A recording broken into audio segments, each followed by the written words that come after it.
평화롭게 무르익은 그 들판에 가을 곡식들이 이동하는 그런 계절입니다.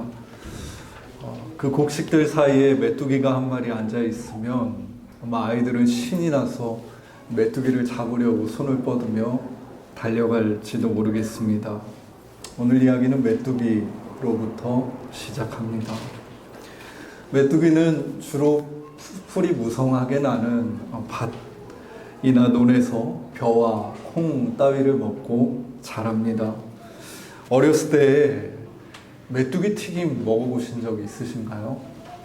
있으시군요. 저는 서울에 살아서 먹어본 적이 없는데 명절 돼서 시골에 가면 사촌 형들이 그걸 못 먹어봤다고 늘 그 먹은 이야기를 무용담처럼 늘어놓았던 기억이 아직도 생생합니다. 저는 늘 형들을 보며 경의와 존경 어린 눈빛으로 이런 세계가 있구나 우러러봤던 기억이 나네요. 저희들에게는 또 우리나라에서 메뚜기는 사실 이렇게 추억을 떠올리게 하는 존재입니다만, 농업을 하시는 분들에게 메뚜기는 골치를 썩이는 해충과로 분류가 됩니다. 메뚜기가 한두 마리면 괜찮은데 때로 다니면서 농작물에 피해를 주기 때문입니다. 아프리카에서 메뚜기로 인한 피해를 보도했던 월드 비전의 기록을 좀 찾아보니 메뚜기 보통 한때 한 무리 안에는 무려 100억 마리 이상의 메뚜기가 들어있다고 합니다. 갓 태어난 작은 메뚜기 1000마리가 일반적으로 0.09 제곱미터의 면적을 차지하는데요. 이를 기준으로 한때, 그러니까 100억 마리 메뚜기가 차지하는 면적을 열심히 계산기를 두드리며 계산해 보니 무려 27만 평입니다. 그러니까 메뚜기 한때가 우르르 몰려오면 27만 평 정도를 구름 같은 것들이 훑고 지나가는 형상인 것입니다. 이는 우리가 아는 그 축구장 100개 정도의 넓이라고 감안해 본다면 메뚜기로 인한 이 농작물의 피해가 얼마나 즉각적이고 거대한 것인지 알 수 있습니다. 하여 메뚜기가 지나가건마다 채소가 남아있지를 않았는데요. 메뚜기는 4만 명의 사람이 한 해 동안 먹을 수 있는 양을 단 하루 동안 먹어치울 수 있다고 합니다.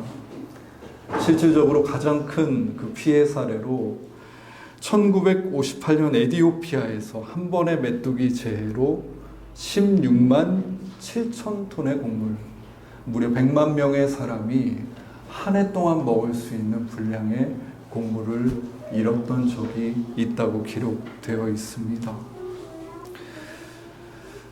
요엘 선지자의 예언의 말씀은 다름 아닌 우리가 잘 아는 그 유대 민족이 농사 짓는 그 땅에 이러한 메뚜기 재난을 당하고서 주어진 하나님의 말씀입니다.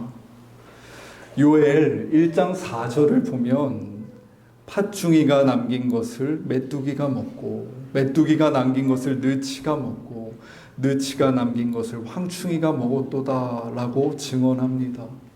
모두 메뚜기의 다른 표현을 번역한 것으로 보입니다. 이로 인해서 1장 10절에 기록된 걸 보니 밭이 황무하게 됐고 토지가 마르고 곡식이 떨어지며 새 포도주가 말랐고 기름이 다하였다고 하며 밭의 소산이 다 없어지고 말았다는 이야기가 쓰여 있습니다. 단지 그 밭의 작물들 상황만 처참한 것이 아니었습니다. 보통 메뚜기는 그런 곡식들은 좋아하지만 과실수들은 즐겨하지 않는 편인데 요엘 1장 12절에 보면 포도나무가 시들었고 무화과나무가 말랐으며 석류나무와 대추나무와 사과나무와 밭의 모든 나무가 시들었다고 증언합니다. 이 메뚜기 떼의 공격이 얼마나 심했던지 밭에 있는 작물들을 다 갉아먹고도 모자라 거기에 있는 과실수들의 껍데기를 뜯어내고 잎을 먹었다는 말입니다. 유대 사회에서 포도나무와 무화과 나무는 평화 그리고 번영의 상징과 같습니다. 여러 해 동안 수고하여서 일군, 그래서 삶의 토대가 되어준 그러한 번영과 평화의 상징인 나무들이 속수무책으로 하루아침에 쓰러지는 모습을 보며 이스라엘 백성들의 마음이 어떠했을지 짐작해 볼 수 있습니다. 땅의 황무함은 단지 그 땅의 황무함으로 끝나지 않고 그 땅에 살아가는 모든 생명들의 황무함으로도 이어집니다. 요엘 1장에는 하여 그 땅에 사는 가축들이 울부짖으며 소떼가 소란하고 양떼조차도 먹을 것이 없어서 피곤하게 되었다고 말합니다. 이 요엘이라는 3장에 이르는 짧은 예언서는 사실 땅에 관한 책이라고 말해도 무관할 만큼 1장부터 3장까지 이 땅에 대한 이야기로 가득 차 있습니다. 그런데 처음부터 2장 11절에 이르기까지 이처럼 피해를 입은 황량해진 저 이스라엘 땅의 모습을 보도한 이후에 2장 18절부터는 이와는 정반대의 모습을 기록하고 있습니다. 오늘 본문이 바로 하나님이 예언의 말씀으로 주신 그 땅의 완전히 회복된 모습을 예언한 부분에 속한 본문입니다. 오늘 읽은 우리가 시편 말씀에서 보아도 하나님께서 하나님의 강에 있는 물을 대어서 이 땅을 윤택하게 하신다 이라는 표현이 있는데요. 요엘은 이러한 하나님의 땅을 윤택하게 하심, 공급하게 하심을 오늘 요엘 2장 23절의 표현을 빌어보면 이른 비와 늦은 비를 내리신다라고 소개합니다. 이스라엘에는 건기와 우기가 있었습니다. 우기가 시작되는 가을과 겨울과 봄, 이 사이 날씨가 농작물을 재배하기에 가장 좋은 날씨입니다. 하여서 이스라엘을 여행하다 보면 우리나라에 비할 바 없이 드넓은 곡창 지대를 볼 수 있는데요. 바로 이 우기가 시작되는 10월경에 내리는 비가 이른 비이고 이 우기가 끝나는 4월경에 수확을 할 때쯤이죠. 그때 내리는 비를 늦은 비라고 했습니다. 이 이른 비와 늦은 비는 토양 전체를 수분 함량을 높여서 아주 보송하게 만들어줘서 이 농작물들이 잘 심기우고 또 잘 수확되는데 결정적인 역할을 했습니다. 이와 같이 하나님이 주시는 비로 땅이 비옥해진 결과 본문 24절을 보면 마당에 밀이 가득하고 독에는 새 포도주와 기름이 넘치게 되었다고 말합니다. 이 수확의 풍족함은 이전까지 황무했던 땅이 얼마나 기름진 땅이 되었는지를 생각하게 합니다. 땅이 황무할 때는 그 위에 살아가던 사람들뿐만 아니라 가축들마저 탄식했었는데 땅이 풍족한 결실을 내니까 사람들의 그 탄식은, 가축들의 울부짖음은 찬양이 되었다고 합니다. 본문 26절 중반절까지 말씀을 읽어보겠습니다. 너희는 먹되 풍족히 먹고 너희에게 놀라운 일을 행하신 너희 하나님 여호와의 이름을 찬송할 것이라. 오늘 본문은 이처럼 하나님이 내리시는 비로 인해서 완전히 파괴되었던 땅이 회복된 풍경을 그리는 데서 그치지 않고 한 걸음 더 나아가 그 민족의 영적인 상태마저 회복된다고 예언합니다. 28절과 29절 본문을 읽어보겠습니다. 그 후에 내가 내 영을 만민에게 부어주리니 너희 자녀들이 장래일을 말할 것이며 너희 늙은이는 꿈을 꾸며 너희 젊은이는 이상을 볼 것이며 그때에 내가 또 내 영을 남종과 여종에게 부어줄 것이며. 아마 교회에서 이 본문을 많이 들어보셨을 것입니다. 비가 이 땅에 내리면요, 그것만큼 공평하게 내리는 법이 없는 것 같습니다. 비는 높은 데 있는 데나 낮은 데 있는 데나, 잘 사는 사람이나 못 사는 사람이나, 잘 보이는 곳에 있는 나무들에게나 저 숲속에 있는 나무들에게나 공평하게 내려옵니다.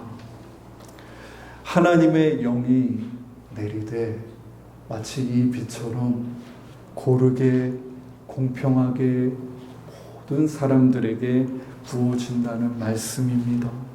늙은이와 젊은이와 어린이에, 그리고 주인과 종에게 하나님의 영이 한결같이 부어져서 그 땅에서 아무도 소외됨이 없이 하나님이 지금 우리에게 주시는 구원과 충만함을 맛볼 수 있게 될 것이다 라는 말씀이지요.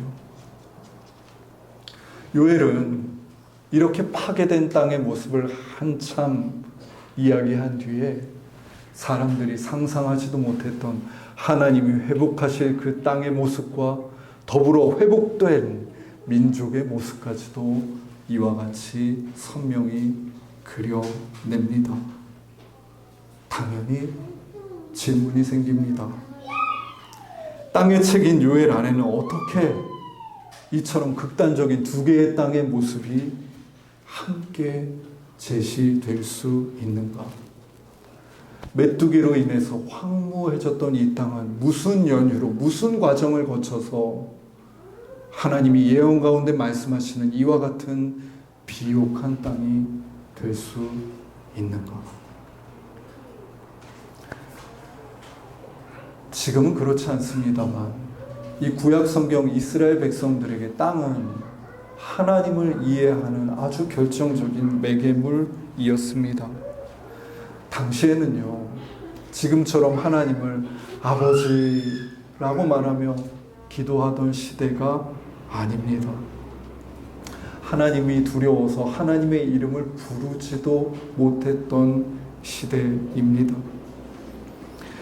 그런 하나님과 이스라엘 백성들 사이에 직접적인 소통이 있었던 게 아니라 매개물인 땅이 존재했던 것입니다. 하나님은 이 땅을 통해서 자신을 나타내셨고 사람들은 이 땅을 보면서 하나님의 뜻을 가늠했습니다.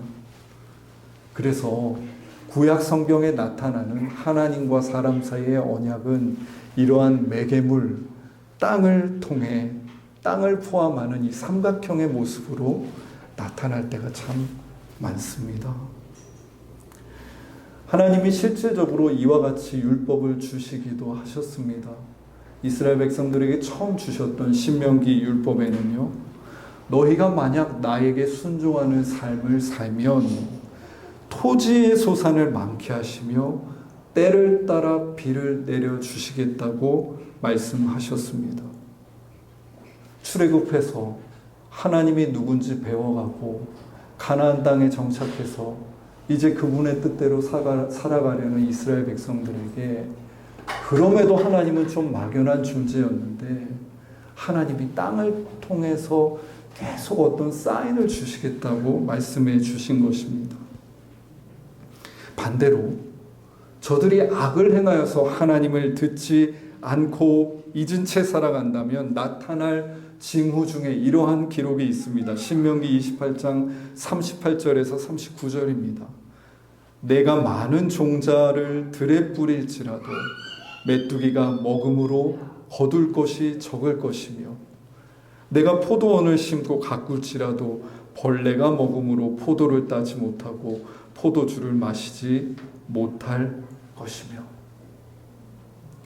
하나님에게 불순종한 것을 이스라엘 백성들이 어떻게 감각했습니까?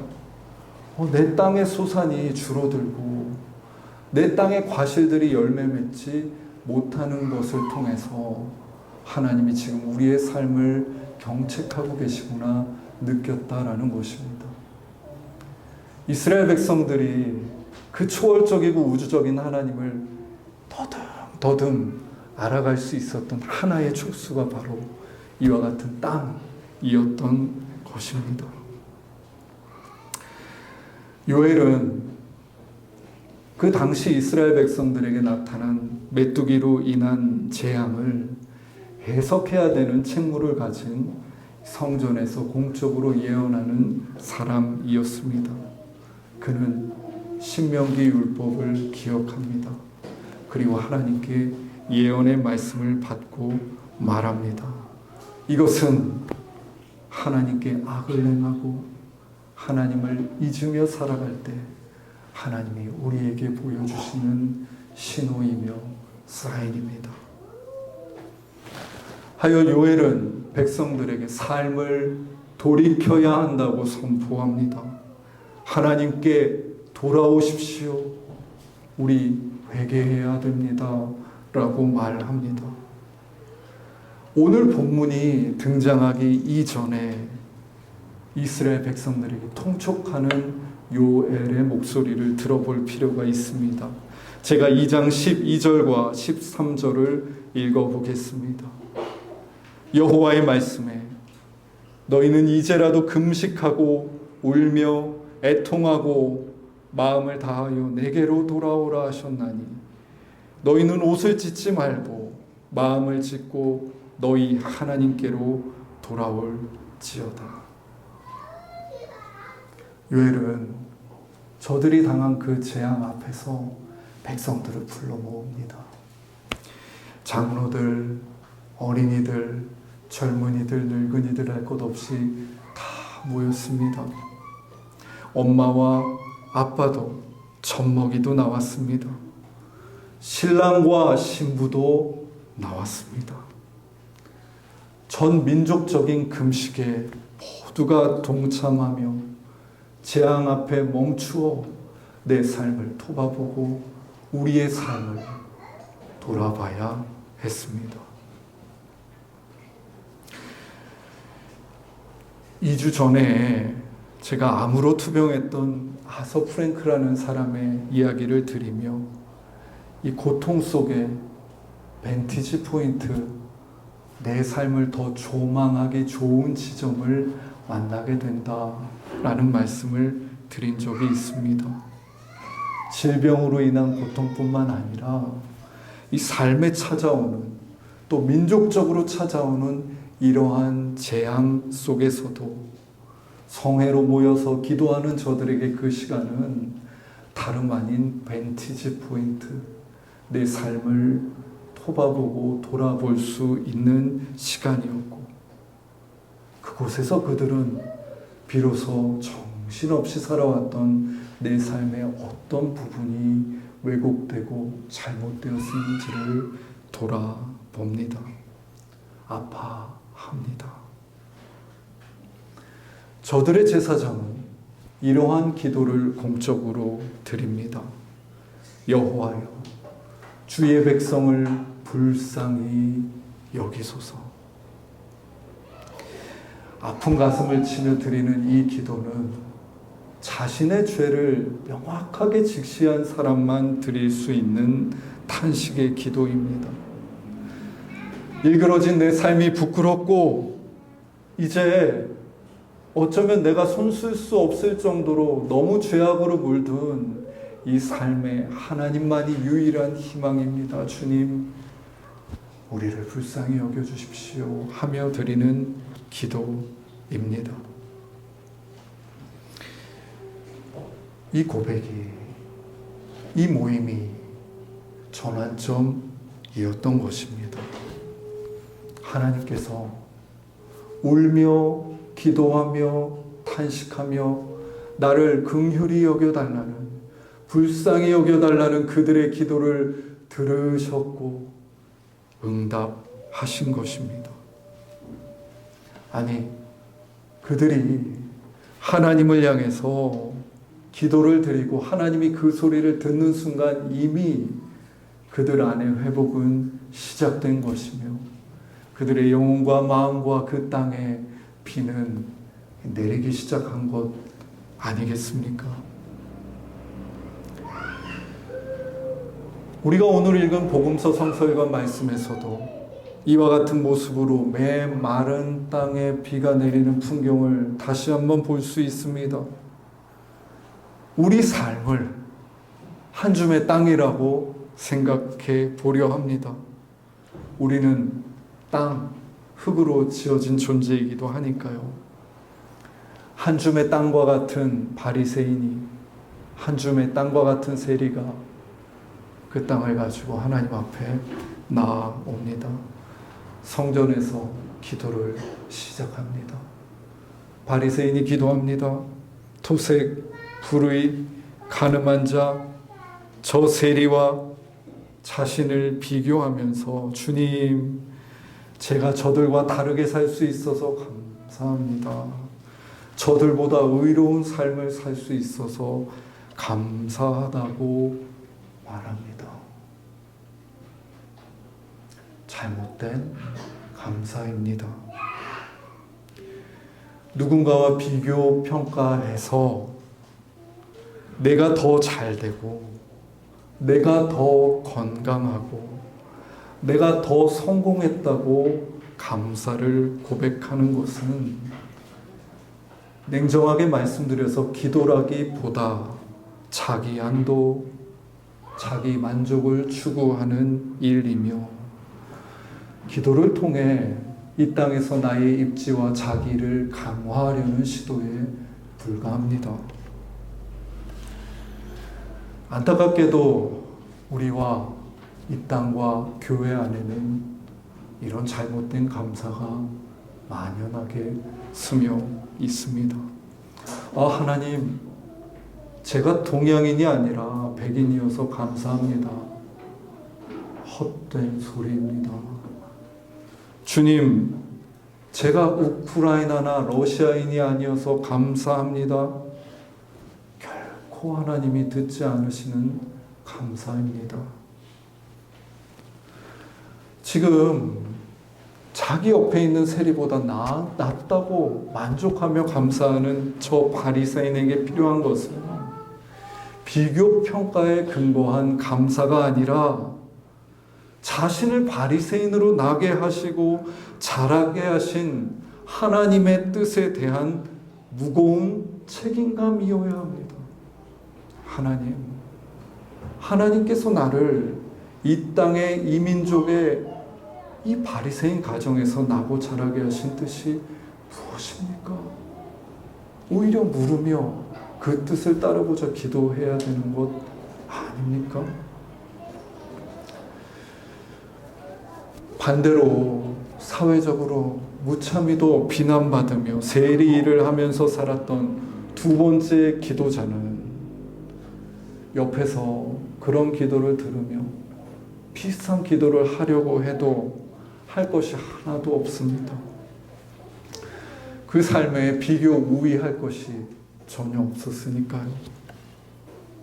감사는 못하고 그이는 기도하려고 눈 감았는데 자신이 잘못한 것만 생각납니다. 아픈 자신의 삶만 생각납니다. 내가 세리로 사는 것이 거룩하지 못한 삶인 거 아는데 그런데도 하나님 또 제가 먹고 살기 위해서 이렇게 살고 있습니다. 하나님, 제 고민을 아시지요? 주님, 저를 불쌍히 여겨주십시오.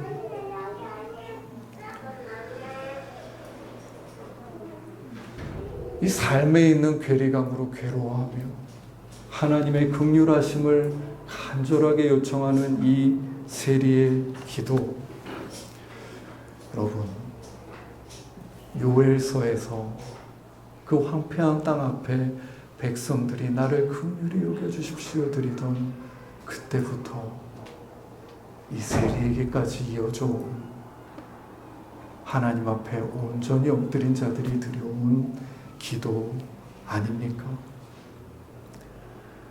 하나님 앞에 이와 같이 기도하는 세리의 마음과 영혼에 그의 땅 위에 바로 성령의 단비가 내리는 것입니다.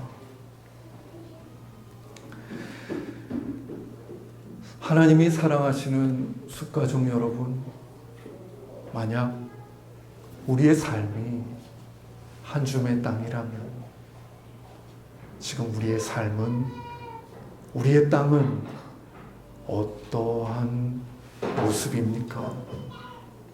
비가 내리고 있습니까? 황무한 상태입니까? 아니, 여러분 그 땅에서 하나님을 향해 지금 어떤 기도를 드리고 있습니까? 하나님이 내려주시는 그 단비는 우리가 이 세상에서 비교 우위를 누리는 것들을 하나님 앞에 감사한다고 내리는 비가 결코 아닙니다. 내 삶에 있는 연약한 것, 신앙으로 살아가면서도 끊임없이 찾아오는 그 흔들림을 인정하고 하나님 앞에 무릎 꿇으며 주님, 이 삶을 긍휼히 여겨주십시오. 기도할 때 내리는 것이 하나님의 비입니다. 자신의 흔들림을 직시하고 자신의 삶의 처지와 원망스러움을 타인에게 돌리는 것이 아니라 가슴을 치며 주님, 내 삶을 긍휼히 여겨주십시오. 기도하는 이에게 하나님이 그 땅을 다시 일으키는 성령의 단비를 내리시는 것입니다. 흙으로 지어진 우리의 삶은, 우리의 땅은 경험하셔서 아시겠지만 너무나도 쉽사리 내 마른 땅이 되어갑니다. 하지만 여러분, 우리는 단지 흙으로만 된 존재가 아니라 하나님의 숨결로 된 존재임을 또한 기억해야 합니다. 우리의 삶은 하나님이 다시 우리에게 주시는 그 성령의 단비 속에서 비옥한 땅이 될 수 있습니다. 그런 가능성을 가지고 있음을 잊어서는 안 됩니다. 우리를 긍휼히 여기시는 하나님이 계시고 우리 삶의 어려움 가운데 나를 불쌍히 여겨주시기를 바라는 우리의 기도가 있을 때 하나님의 그 열심과 우리의 기도는 만나 반드시 우리의 메마른 땅을 새롭게 할 것입니다. 세리의 그 땅처럼 요엘이 그 예언 속에 말했던 회복될 그 땅처럼 말입니다. 긍휼하신 하나님, 이른 비와 늦은 비를 주시고 성령을 주고자 하시는 그 하나님을 의지하며 살아 우리의 한 줌의 땅이 비옥해지는 한 날 되기를 간절히 바랍니다. 기도하겠습니다. 주님, 우리의 삶도 터무니없이 메마른 채로 버석한 소리를 때가 참 많습니다.